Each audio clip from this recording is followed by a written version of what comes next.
The Spanish city in Whitley Bay is one of the Northeast's most famous landmarks. Almost 100 years since it first opened, we decided to find out about its history. We interviewed some local residents and visited the library to carry out some research. This is what we discovered.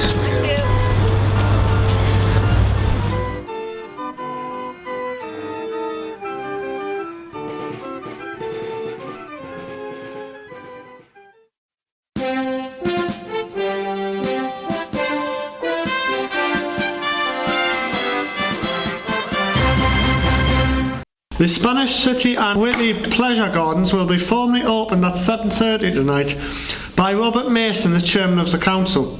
The council are delighted with the new development, saying it will bring more visitors and jobs to Whitley Bay. The striking building houses a 1,400 capacity theatre, shops, cafes and roof gardens. The grounds include spectacular rides such as the water shoot, Figure 8 and the only Ye Old Mill north of London. The first performance in the theatre will feature the Boston Twins and other comedians and gymnasts. The name Spanish City came from a group of open-air actors named the Toreadors. Whilst posing as Spaniards, they were actually from heaven. With a wide range of new rides and stalls, the Spanish City attracted millions of tourists over the years. Well, my family's had things in the Spanish City since the Spanish City started. So basically I used to be brought up round here really, and very, very young on the rides. I remember my grandma used to have rides in there, shuggy boats and roundabouts and gallopers, and so grew up, coming down here. Dodgems was the exciting one because you were driving. Of course, you couldn't drive in those days. You didn't have such things as young men taking cars away easily these days. So the only driving experience that you have would be behind a Dodgem or something. The house that Jack built, or the fun house, that was very popular. Of course, I suppose being local, we knew everybody that worked there, so we got on most things free if we went when we were young, The fun house used to be second to none. It was as good as the fun house in Blackpool, It was very good. Well, I remember when I was in my teens going along the seafront here, and there used to be a shooting gallery there. I mean, shooting, 2-2s. Nowadays they'd have a fit if they did such things. The Second World War was a very interesting time for the Spanish City. The rides and stalls provided entertainment for the soldiers and an opportunity for them to show off to the local young ladies. Just before the war, when territorials were being hung on to and the Tynemouth barracks was full of soldiers, for a few weeks in the late 1939, before the war started, Spanish City was full of soldiers showing off to the young girls. Hit the mallet and ring the bell, throw the balls and knock the cans down, throw the darts, showing off to the young girls. They didn't want the prizes. I used to come home with boxes of toffees. They were ghastly things, but I thought they were good. A fight between American and British troops resulted in American troops being banned from the Spanish City for a week. The Americans, of course, had a lot more money than our sergeant aircrew that was training in Whitley Bay, and they wouldn't come off the skid. And of course the British, we had Canadians, New Zealand, Australian, all sergeant aircrews that were then did their training, and of course they demanded the Americans come off the skid as they'd been on long enough, and they wanted to go on, and then the riot started and it spread all over Whitley. There was an American naval crew. They had to be escorted by the policemen for their own safety because one pulled a knife and that was it. The rides and stalls were not the only attractions on offer. The fairground was also the place to go for romance.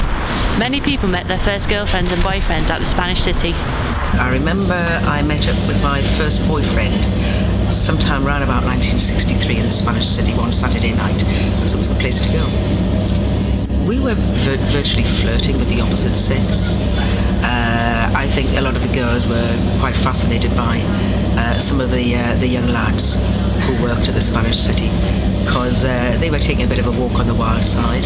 You know, they were probably boys that got up to a little bit of no good. All kinds of attractions like that. The Spanish City was most popular in the 1960s and 70s. People couldn't afford to go abroad, so they spent a week in Whitley Bay instead. Summer holidays in Whitley Bay had to be booked just after Christmas because it was such a popular resort. Some locals would take in visitors, even giving up their own bed to cash in on the passing trade. Race week in June it started, and you went on till the first week in September.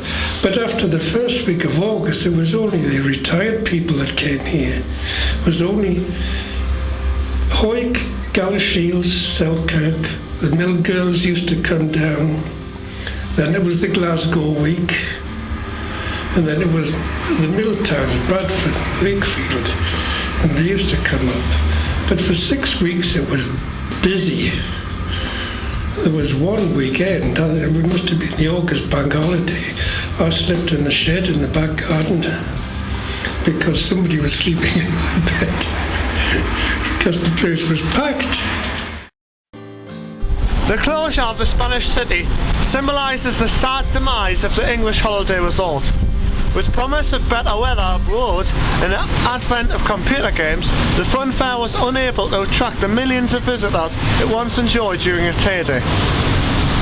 The businesses that ran such things eventually pack up.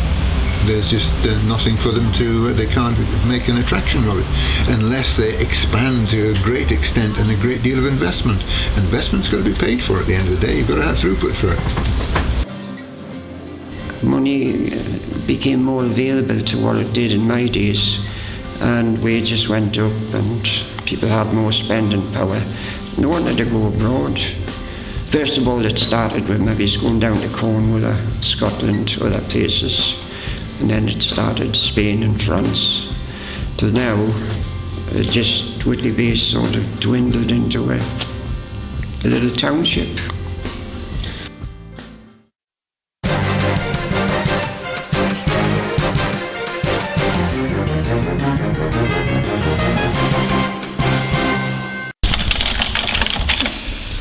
Plans for the 60 million project have been submitted to transform the seafront and the Spanish city of Whitley Bay. At the heart of the development are plans are to create an art and cultural centre for the town. The dome of the Spanish city will be restored along with the playhouse. Blackpool has its tower, Brighton has its pier, Scarborough has Payzone Park and good old Yorkshire beer. Seaside towns, I love them all, with a fondness tinged with pity, for not a single one of them has got a Spanish city. Except for Whitley Bay, of course, that northern Shangri-La, where Geordies come by bus and bike, no one possessed a car. When I was young, a few years back, my father used to say, "Behave yourself and wash your face and we'll go to Whitley Bay." Looking back, I see myself, sixpence clutched in hand, drinking in the wonder of that seaside fairyland.